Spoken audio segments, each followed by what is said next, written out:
Good morning, grinders. Welcome to the DFS pregame show here on RotoGrinders. I'm Jordan Cooper, aka blenderhd, blenderhd. You can follow me there on Twitter. And this is the show where we go over a little bit of review from yesterday. A little bit. It was only a 3-game slate. I don't know how much review we can do from yesterday. And then we talk some DFS strategy. I talk a little bit about today's slate, which is a big slate. Right, we got 12 games. 12 games. By the time you listen to this later, if you're on the podcast feed, it may not be 12 games. Maybe it's only 10. Maybe it's 11. Maybe we actually play 12 games. Maybe the 12th game the teams only have 8 players. We have no idea. It's a 12-game slate. It's going to be a cluster F today with the news that comes in. So don't make lineups now. Like, don't worry. The likelihood of your lineup being optimal now versus the 7 hours from now is probably slim to none, but we will talk some strategy for today's slate. As always, in the YouTube chat, you know I love you guys the most. Hit those thumbs up button. Thummy thumbs for the apple juice, of course. As always, apple juice. My wife went to the store yesterday and got more apple juice, because if it wasn't for that, I'd be back to the apple mango. I still got like 4 of those left.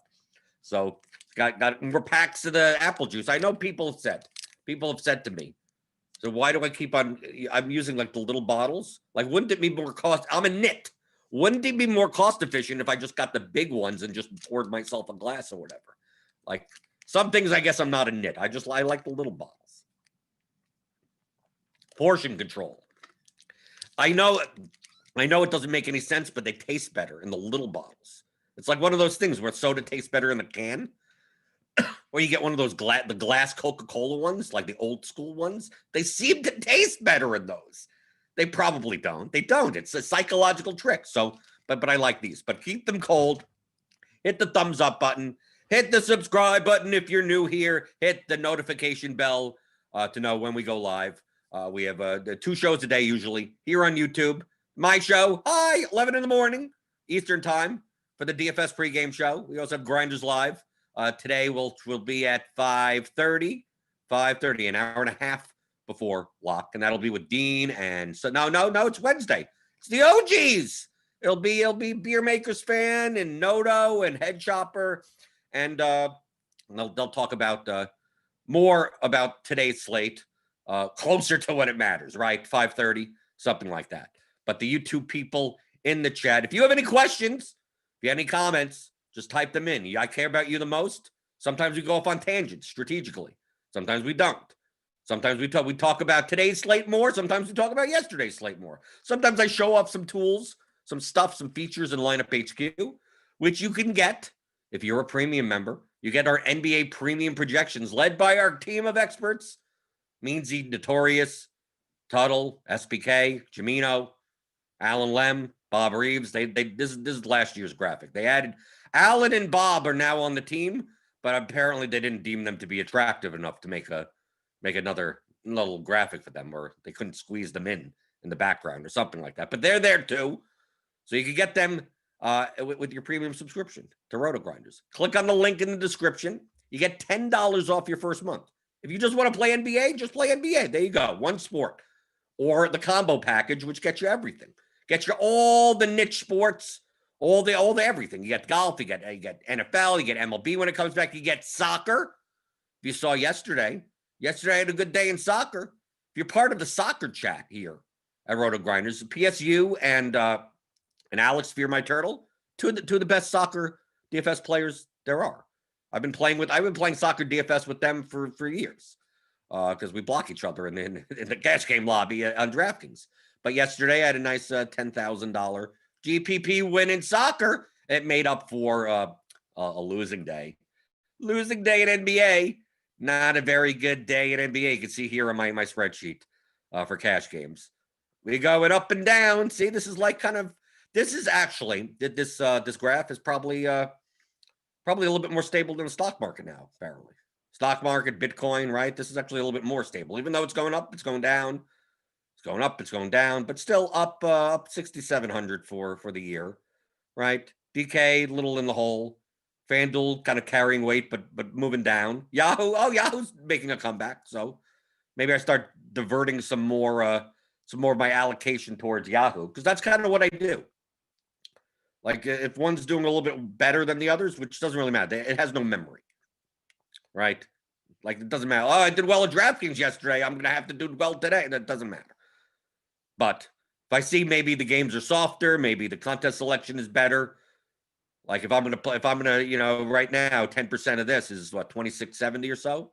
I have to allocate 2670 to these three sites. So how do I allocate it? So a lot of times I'll do it based on, it seems like I'm doing well on FanDuel, so it'll be a little tilted more towards FanDuel. So that's why, like Yahoo, I'd like a little bit more in Yahoo, depending on obviously the contests that are available. Yahoo, the liquidity there is lower, right? So yeah, yes, you're right. I can put 1,000 on Yahoo, but I'll be playing like head-to-heads against the best players on the platform, and why should I do that, right? The main thing is to find weaker players to play and try to play them as much as possible. Weaker players than you. Doesn't have to be the weakest players, but just at least weaker players than you. So a good thing for my 10K soccer win. It made up for losing about $1,500 in NBA. But whatever, still a good day. Hopefully it was a good day for you yesterday. If you played DeMarcus Cousins, that's the chalk. He did well. Bradley Beal may put up enough points. Wall didn't really get there, but he didn't really need anything, right? Winner of the large field GPP. Pretty much as long as you had David Nwaba going off for a nice 8X and Royce O'Neal going off for almost 7X, you won. Right here, UConn Slam. Oh, we saw him yesterday. Trae Young. See, Anthony Gill, right? You didn't even need anything, right? 3K player, got 16 points. Raw points matter so much more on smaller slates. So as long as you got all the raw points, you got the 3 Hawks, you got 2 Jazz. You didn't even need any of the Washington guards. You didn't need that. Matthews didn't do well, and Robinson and all those guys. So go through here, like a lot of one play, one entry, right? One entry, fresh 925. Like just basically David Nwaba was like the key to get a good score. Even John Collins, I guess, 14%. Matty H 23. See, it's still 12.75 from Jerome Robinson. He still got up there to get the $10,000. Right? You see, raw points matter a lot more on shorter slates. You don't have to go nuts. There's some people on 3-game slates even that start looking at like the third guy off the bench and who gets blowout run. It's like a lot of times you don't even need that. Like David Nwaba is still, it's not like he's at the back of the bench for the Rockets. He's on the second unit. Yes, I get it. But it's like you don't have to go down and see, who the 12th guy on the bench that comes in a blowout. You don't need those type of players, even on 3-game slates. Some people just overthink it. They think they have to get really nuts. Like you just have to get a little nuts. Just a little bit.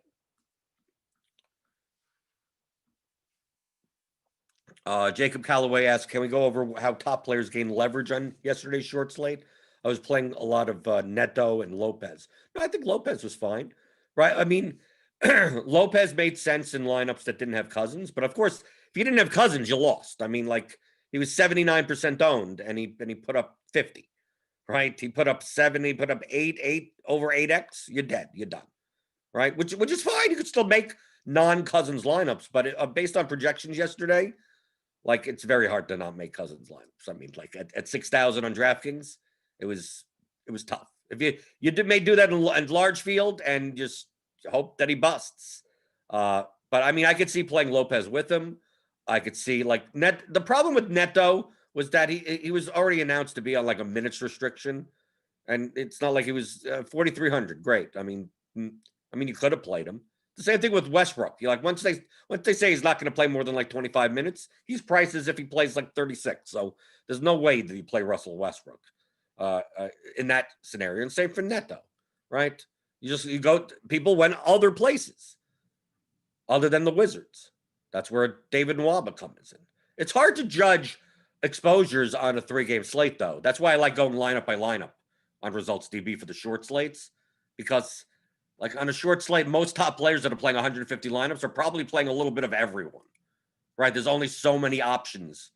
So I'm not going to learn. I have to go to individual lineups in order to get like, where was the leverage here in this lineup versus that lineup versus this lineup.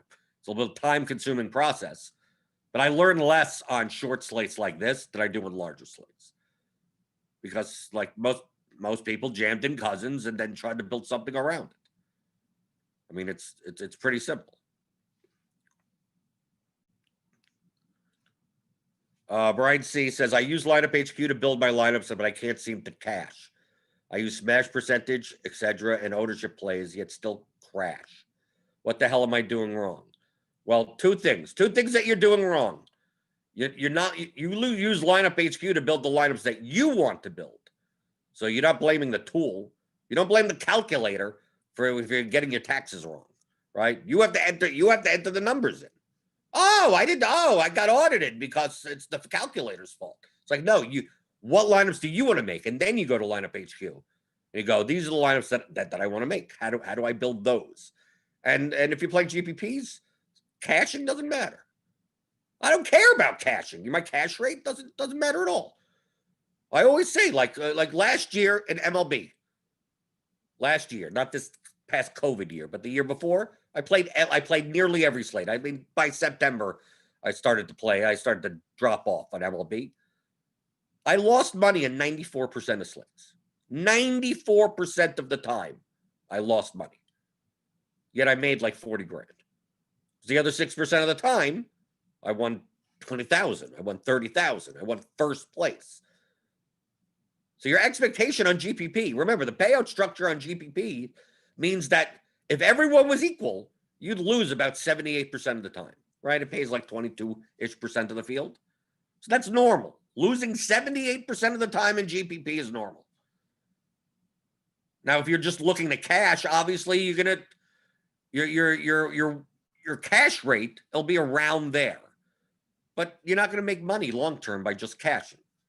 You're going to make money by binking, winning first place, or at least the top 5 finish, top 10 finish, a couple of times. And that'll make up for all the times that you lost. But if you're not building lineups to win first place, you're just going to slowly bleed your money away. So to me, that's what you're doing wrong. Those are the two things that you're doing wrong. Number one, you're viewing LineupHQ as it should think for you.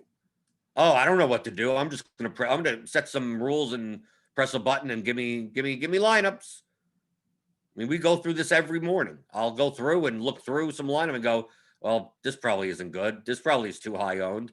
Probably shouldn't play these two guys together. That's probably a little negatively correlated. And you go through and you see what lineups would be good. A lot of times you could visualize this before you even touch LineupHQ, right? I look through a slate and I go, I look at the projections and go, okay, this guy's going to be popular. That guy's going to be popular. I don't even need the projected ownership, which obviously will change throughout the day. I'm like, okay, Ayton's going to be chalk at center tomorrow. Okay, I get that. I mean, I got that yesterday. I could just look at the slate and know that. But it's a 12-game slate, so there's tons of other centers to play.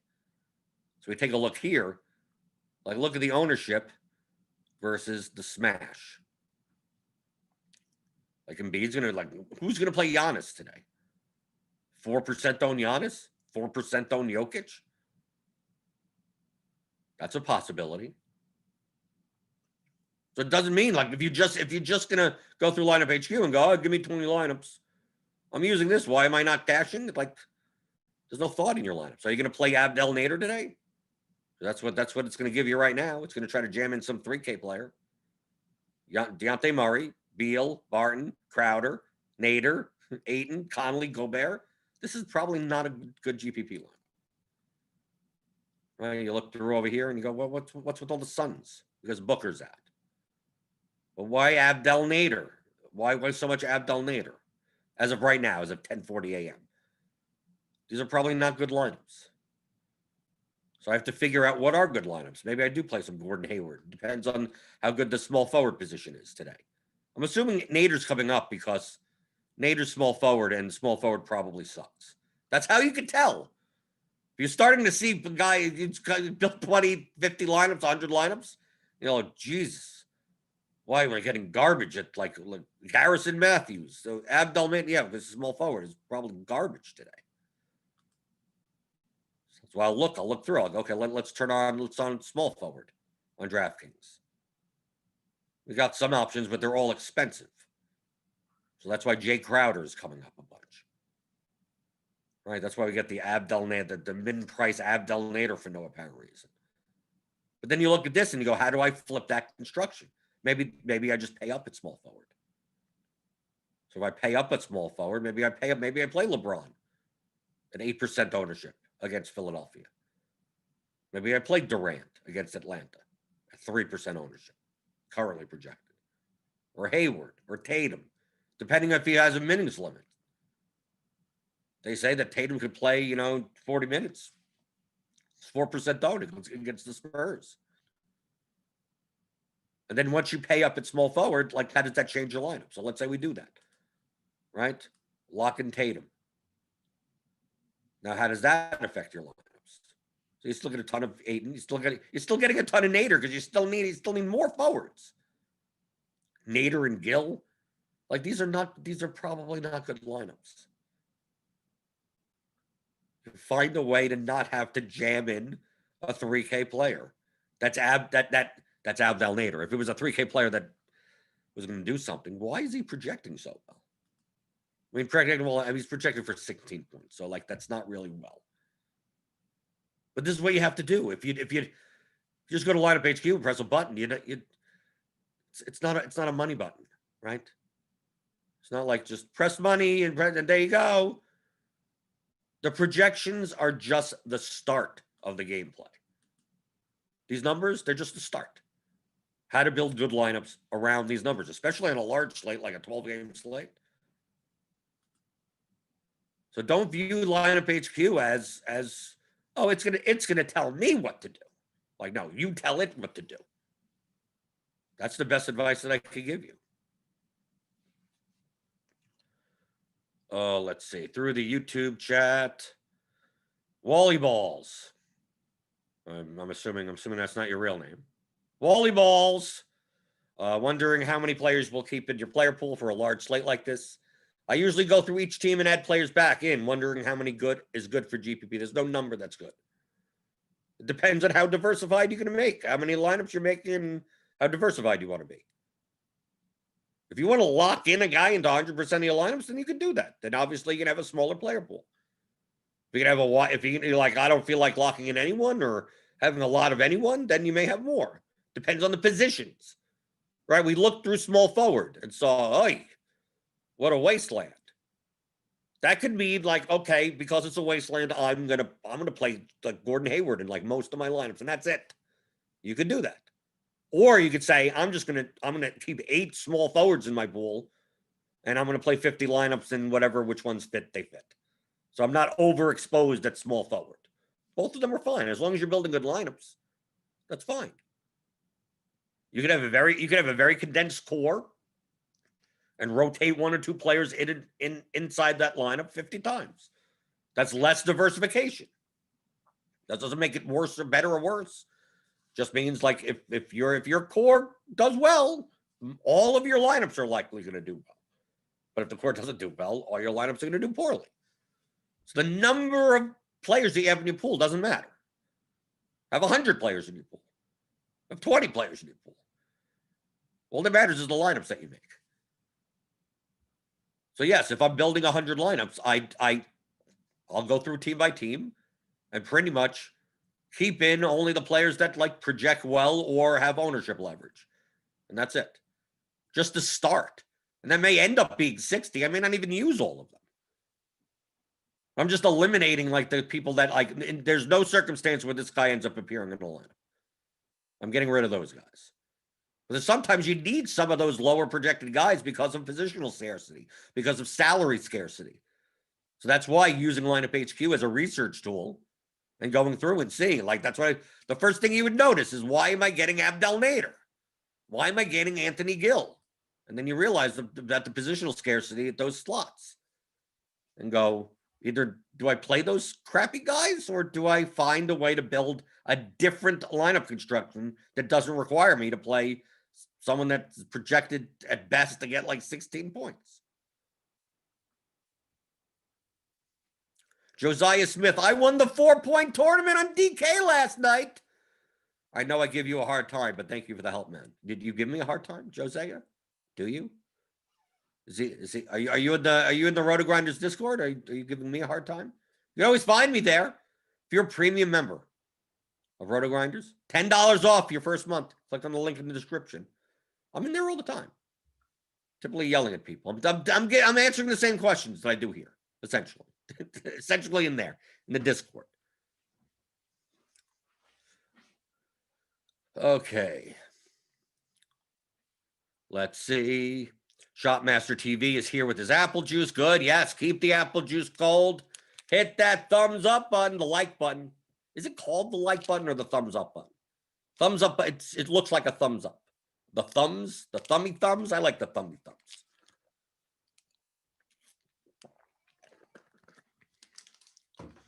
I don't know what is it officially called. Like and subscribe. Say the like button, I think of Facebook.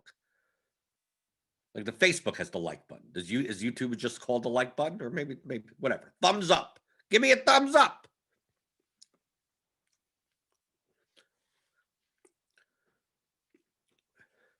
Let's see. Rob B says, I keep getting 1% outcomes, but not 0.1% needed for victory.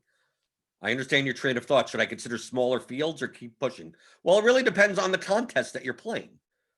Like 1% outcome, like we talked about this on Monday's show with James. You're playing a field that's 50,000 entries. 1% is 500th place, which is nowhere near. You're still nowhere near the top. Playing 1,000-person field, 1,000 entry field. 1% is top 10 already, at 10th place. So getting 1% outcomes, if you're playing large field, is not. I mean, you're aiming for that range, but still, you would look for large field. Look at more like 0.1 and 0.5%. That range for large field. 1% outcomes are fine to judge the variance of your play, of whether you're building lineups that are getting the opportunity to win big money. If it's smaller field, then you're going by 1% outcomes. If you're going really small field, right? Let's say you're playing 200 entry contests, really small field. What's a 1%? What's a 1% finish? That's top 2, right? Oh, I got second and not first. So now you have to increase what you're looking for. Now you're looking at top 5% finishes, top 10% finishes, to judge if you're building lineups that have high win equity. High win equity and not getting there, right? And then either you get there, you don't get there. So really, that judgment point, that finishing position type of judgment point, is really dependent on the line, on the contest that you're playing. So you're looking, if you're playing large field, try to judge by like maybe 0.5%, 0.1%. Mid-size fields, like 5,000 person fields, 1,000 to 5,000 person fields, then 1%. The 1% is fine. And then in the really small stuff, then you have to kind of expand to 5 or 10%. Because if you're going like, well, how many top 1% finishes do I have in a 100-man contest? Like, dude, the top 1% finish is winning. Like, that's it. Anything outside of the top 1% would be losing. Would not be a win. You'd know that. So it makes no sense to just look at that and analyze your finishing position. Let's see. Shotmaster TV, Blender, when a guy is ruled out, do you go with the guy who's replacing him or one of the other starters to produce? Well, that's the great thing about projection, Shotmaster. It'll do it for me. We have a tool called Court IQ that you can take players. It's an on-off tool You take players off the court. So, for instance, I'll show you. I don't use it often. Only because all of this is factored into projections, so it's like I'm doing it twice. But if you wanted to, it's useful. It's an on-off tool. So, for instance, Devin Booker. Devin Booker's going to be out today. You want to figure out who benefits, not who's going to replace him. The guy that replaces him could just sit in the corner and do nothing. But you want to know who benefits the most. So I'm going to go to Phoenix Suns. It'll show you all the players on the team. And then you click on the players that are out. Right? So I'm going to go to Booker. Where's Booker? Where did Booker? Oh, there you go. Booker's off. I'm just going to run it. So when Booker's off the court, you'll see the difference here. I mean, the amount of minutes that are being played is low.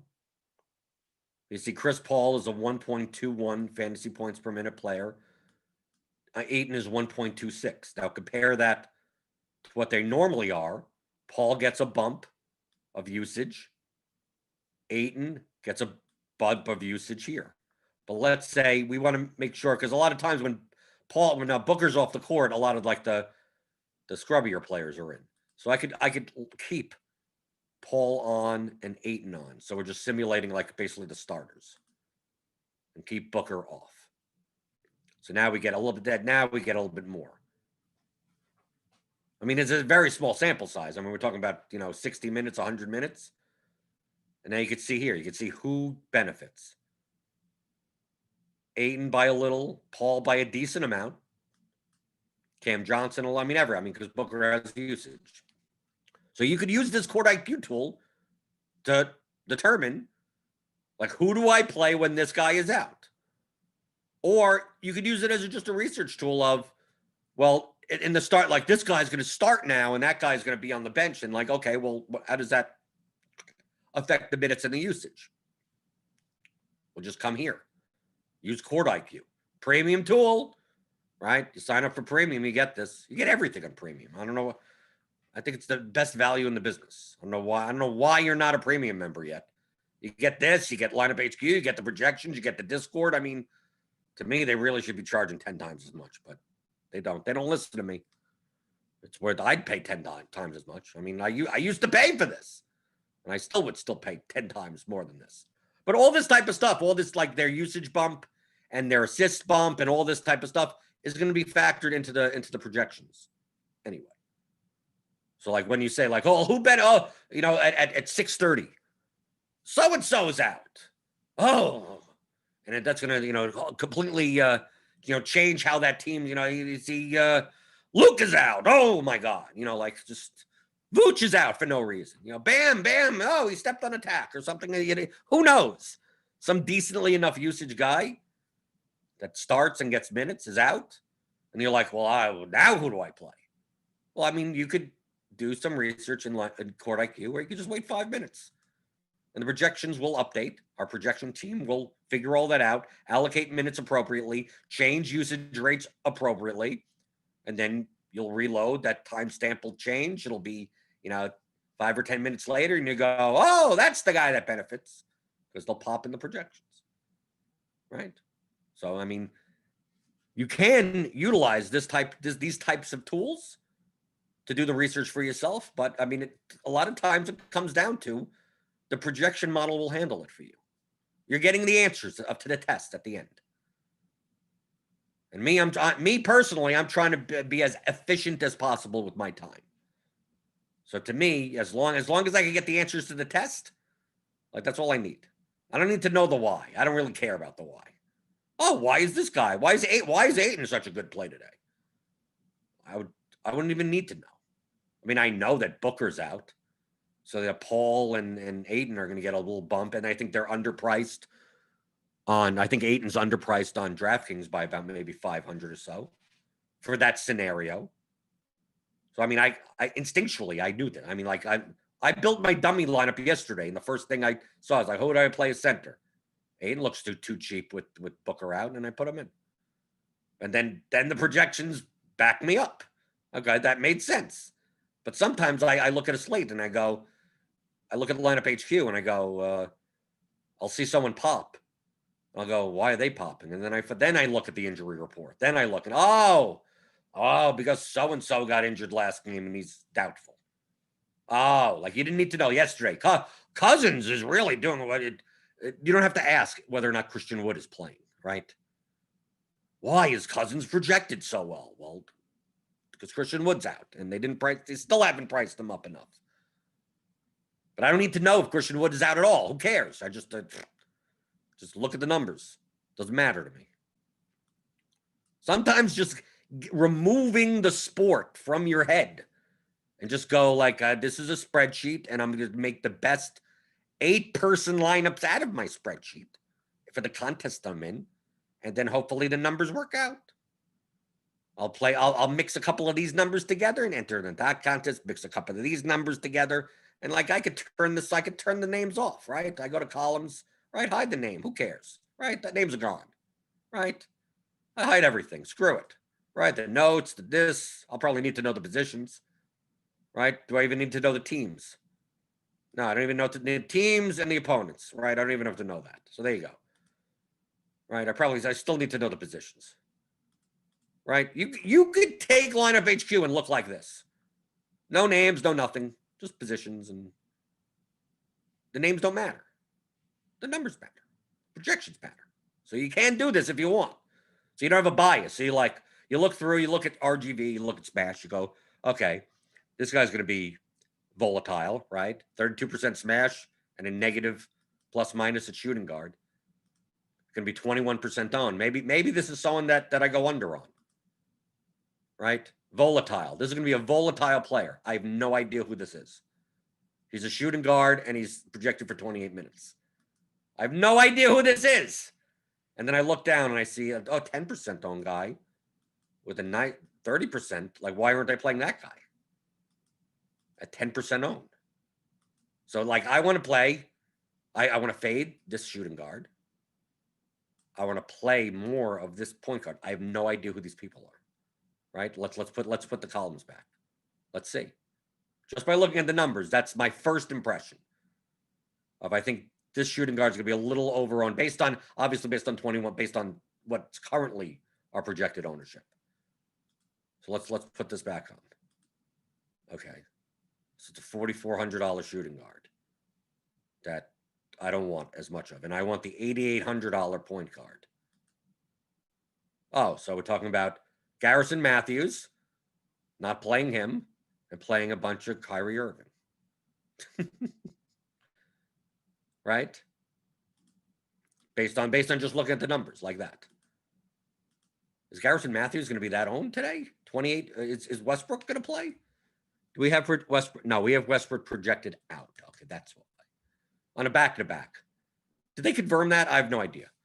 I think that's the main reason why Garrison Matthews is coming up. Okay, now I get it. Now I get it. Westbrook is out. Okay. But that's what I mean. I didn't know.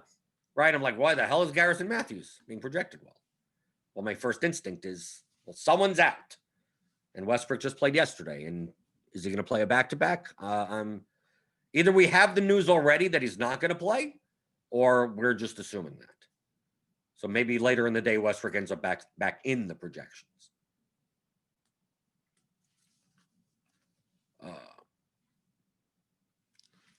Jacob Calloway asks, so when we see a guy like Nader pop like this seems like a good spot to find relative value guys at his position because the market is too sure on his minutes and point projections, conceptually. Yes.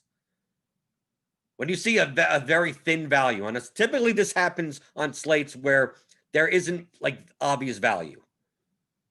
I mean, it could be. It's now 11:30 in the morning.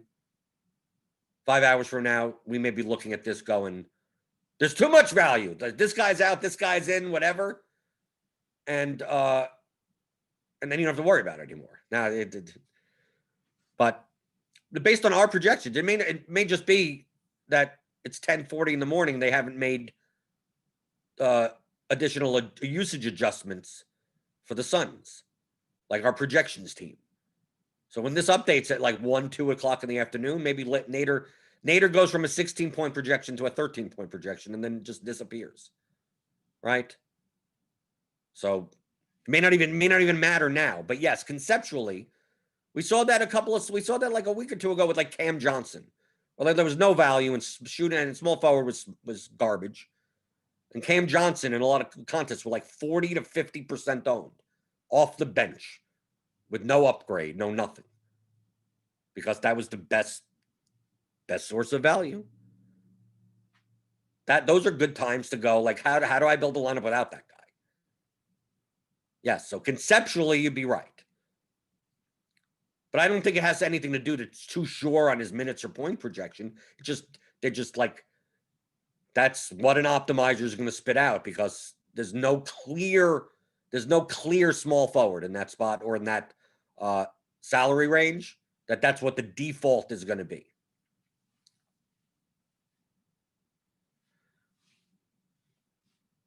Raul asks, hi, Blender.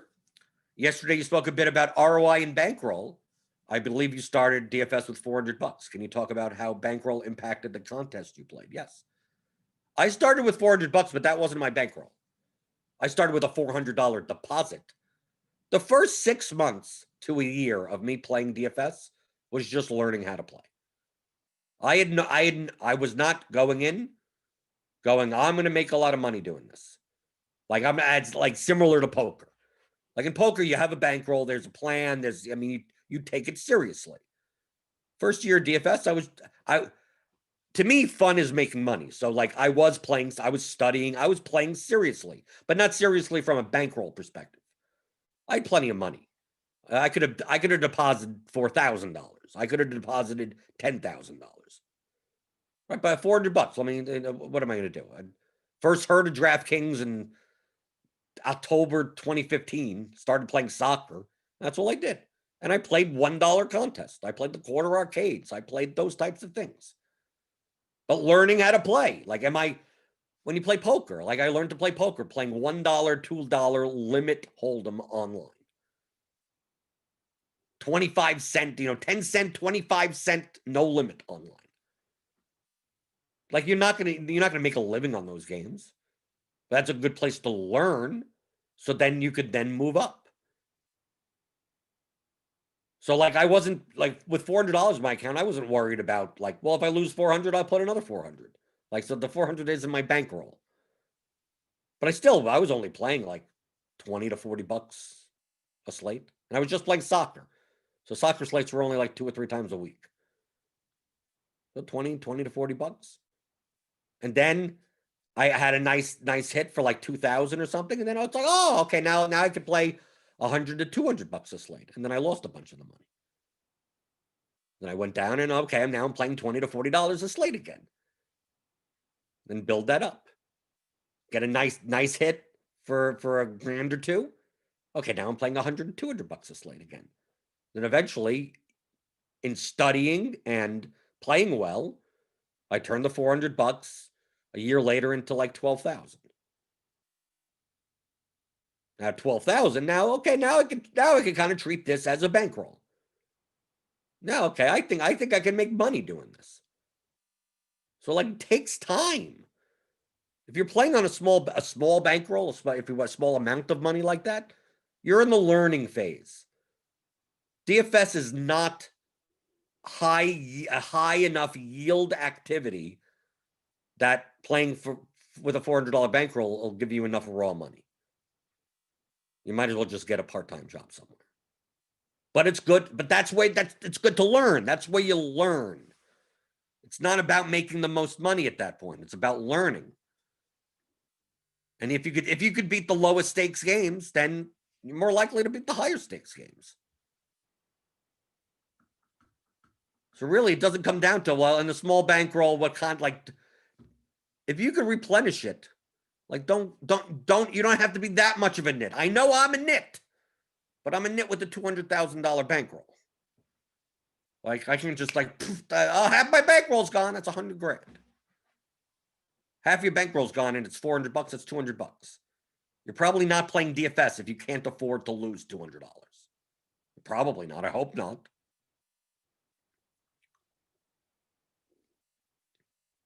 Let's go through the YouTube chat. Good morning, Edward Bam. I scroll back. So you could, even if I'm not responding to you in the YouTube chat, you could always type in. I always scroll back. Go scroll and see the questions. See the questions. Let's check on the apple juice. Still cold.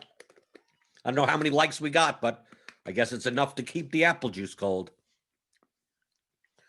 Big Willie asks, should we make our lineups based on the ceiling projection if we end up with the median lineups that sacrifice a lot of projection for ownership? It doesn't matter. It's most of these players it's a normal distribution.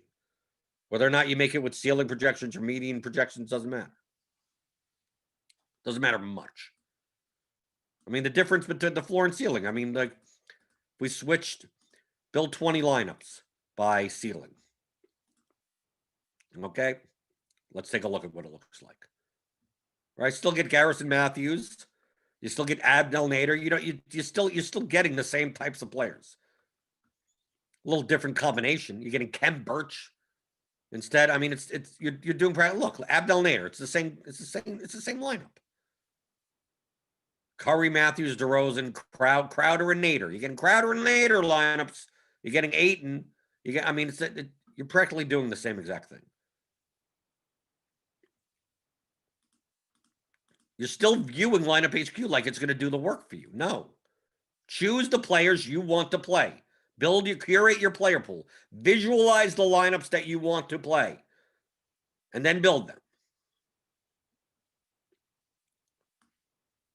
People take it the opposite, do it so much the opposite way. I don't know what to do. Let me have the optimizer tell me what to do. No. I'm gonna figure it out. I'm gonna use, I still use LineupHQ as the research tool and go through, how can I get leverage off of Ayton? Let me X him out. Let me run some lineups. Let me X this out. If I'm gonna, this is a good spot to play this guy, so I'm gonna lock him in. And I start looking at lineups. I'm not playing any of these lineups. I'm just looking at combinations of ideas. Is this lineup leverage enough? It is. Okay. Maybe I save it. Maybe I don't even play it, but I just want to make sure that I have a saved lineup that looks like something that I may want to play. And then I go through and I go, look, okay, if I don't play this guy, then I play that guy. Oh, at small forward, if I pay up there, that's what that type of lineup looks like. And maybe I'm saving 10, 15 lineups. Not even playing those lineups, just to look at. Even if I'm hand building 5 lineups, I go into my save lineup section and I look at those lineups. I go, yeah, that makes sense. This doesn't make, and then I look at another one and you go, this doesn't make as much sense anymore. I like the first one versus the second one in the contest that I'm playing. And you go through that. And then you make those choices.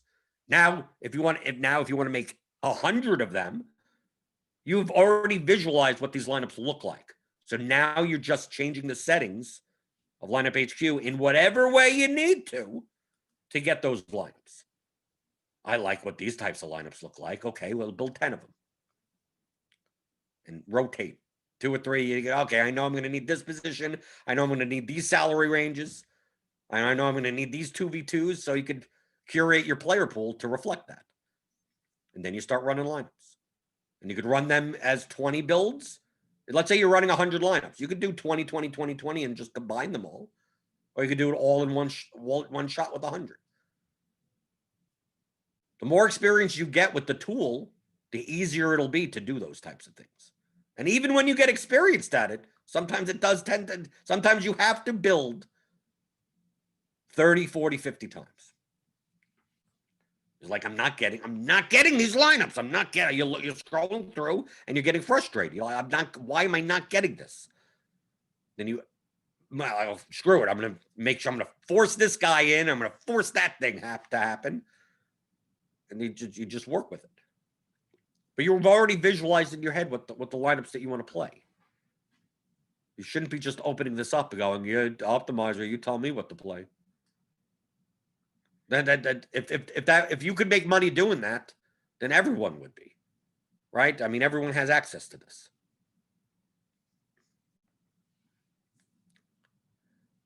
Donnie Watson says, I know things will change, but right now out of 100 lineups, almost all of the small forwards are cheaper.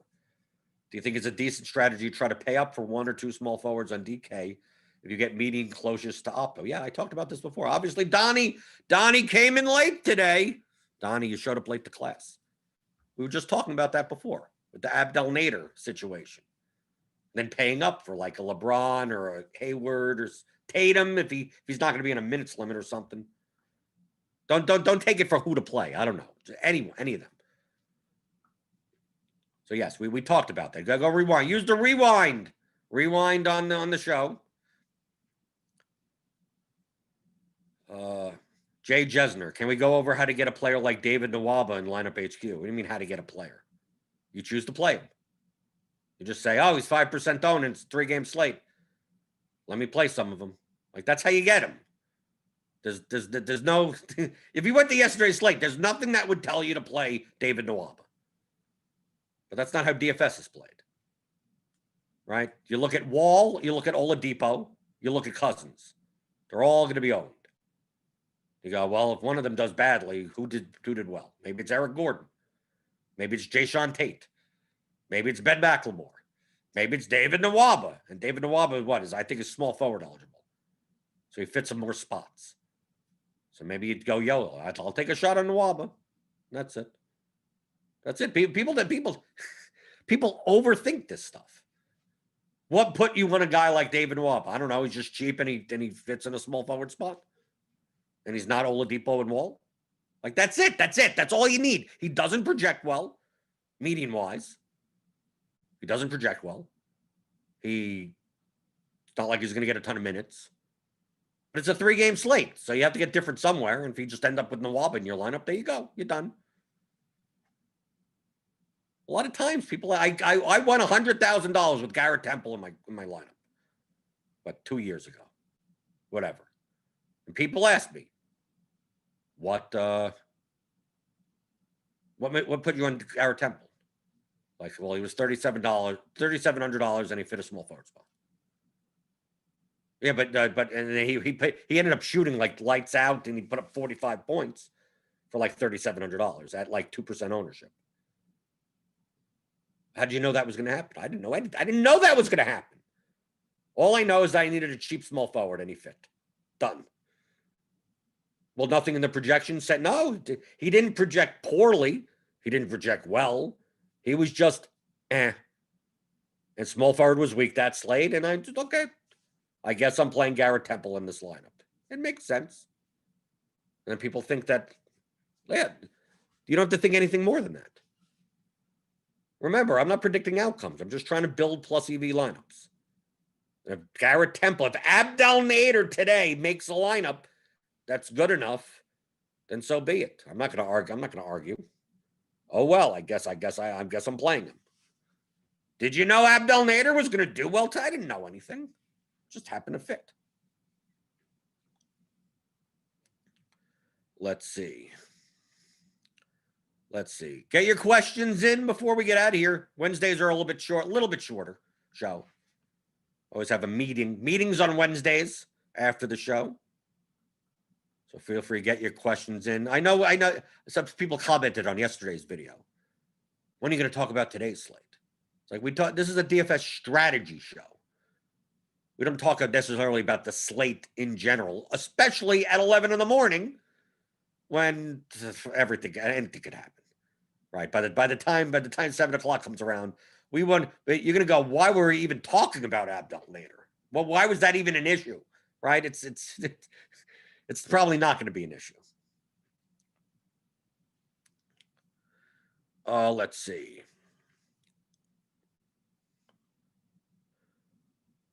Oh, boy.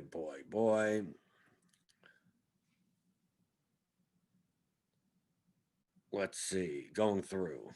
People are talking amongst themselves in the YouTube chat, which is fine. Right. Big Willie says, I try to get off the chalk. Like, I know I'm playing very contrarian. I still play guys with good projections. It's just not the chalk construction. Yeah, that's exactly what I do. And you're going to lose most of the time. Can we get this through our heads? If you're playing GPPs well, you're going to lose 90% of the time. Okay? You're going to lose 9 out of 10 times. If you're playing well, you want the one time that you don't lose to be a lot more money. That's your goal. That's what you're trying to do.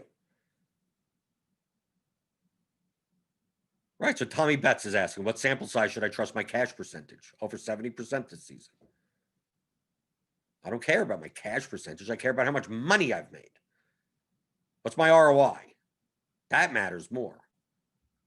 And the sample sizes in DFS are much bigger than you think. In order to get an accurate assessment of your DFS play within one standard deviation for GPPs, within one standard deviation of GPPs, I would estimate to get, so it's accurate. So it's somewhere within the realm of accuracy. You would probably need to have a sample size of about maybe 15 to 20 years. Years. People are talking about 15 to 20 slates. Dude, you could play NBA GPPs for 10 years, be unprofitable, and be the best DFS player in the world. Okay, so understand the scope of what we're talking about when it comes to sample size. There's likely, for large field GPPs, like the Millie Maker, those types of level of GPPs, there's no human being that will ever reach a sample size that is within one standard deviation of an accurate ROI. There's no human being that can. Even if DraftKings and FanDuel exists forever, until we reach the singularity, no human being will ever reach that. They will die before then. If you started playing DFS on day one of there ever being DFS to now, in large field GPPs, you still would not have a large enough sample size. I mean, obviously, as the sample size goes up, it's more and more likely that number tends to be accurate, but it's still not going to be within one standard deviation. You're going to need 50 years, 80 years, something like that. So I just want to put, I'm exaggerating like this for a reason. To give you the perspective of like, well, in the past 2 weeks, I haven't been doing well. Like 2 weeks? Are you kidding me? Like, some of the best DFS players have bad years. Have bad years. You're complaining about 2 weeks? So just get there. Just anytime you think of, oh, the past 3 days I haven't done well. It's like 3-day sample size. What is that? 3 days? Or you've been doing well, the opposite. Past 4 days I've been crushing it. So the 5th day I'm entering the Thunderdome. Like, yeah, don't do that either.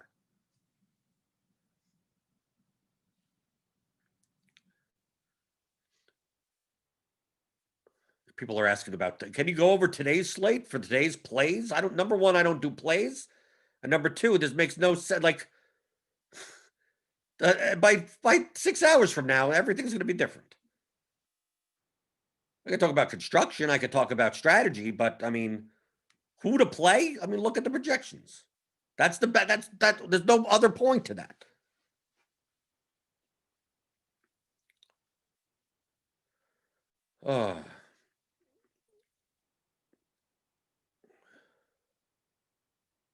Let's see. Uncrabby. He's uncrabby. What's the best way to determine what type of roster construction to use per slate for single entry GPP? Well, you might as well just ask, how do you play DFS? Figure out what the chalk construction is. And depending on how big the field size is, how different do you need to be?